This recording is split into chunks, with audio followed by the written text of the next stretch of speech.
Ассаляму алейкум, менің каналыма қош келдіңіздер.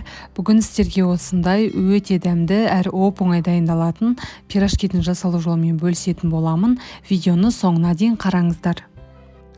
Ең алдымен бізге сұйық майымызды және де ашытқымызды және де кішкене тұзымызды салып, жылы суымызды біртіндеп құйып, кішкене барлығын жақсылап араластыратын боламыз.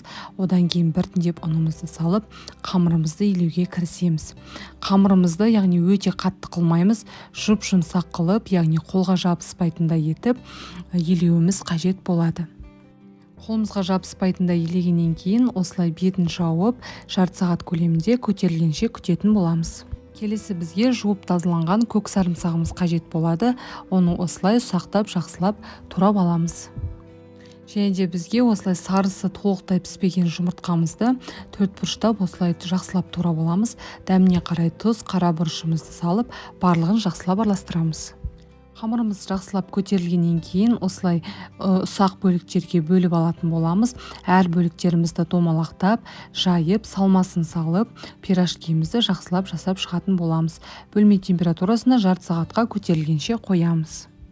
Майымызды орташа отта қыздырып аламыз. Пирожкилеріміздің барлығын салып, қызарғаннан кейін екінші жағын аударып, екінші жағында жақсылап қызартып пісіріп алатын боламыз. Міне біздің пирожкилеріміз дайын болды. Өте оңай әрі қолжетімді заттардан тұрады.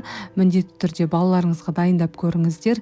Сөзсіз ұнайды деген ойдамын. Каналыма тіркеліп қоюды ұмытпаңыз. Барлығыңызға ас болсын.